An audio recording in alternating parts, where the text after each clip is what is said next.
Rail আসিতেছে, এই জন্য আমরা আটকা পড়েছি।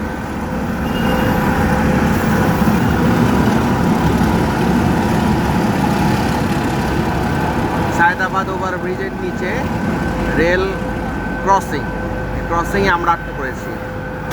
রেল চলে যাওয়ার পরে আবার আমরা চলতে শুরু করব। নতুন পানি মনে এসে পড়ছে না?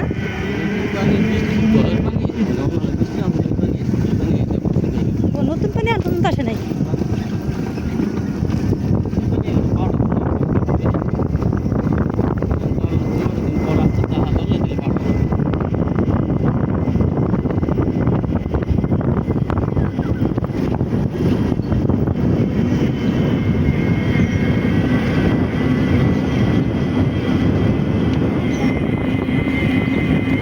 এই গাছ থেকে কাঁঠাল পারবো, কারণ এই গাছের কাঁঠালও পেকে গিয়েছে।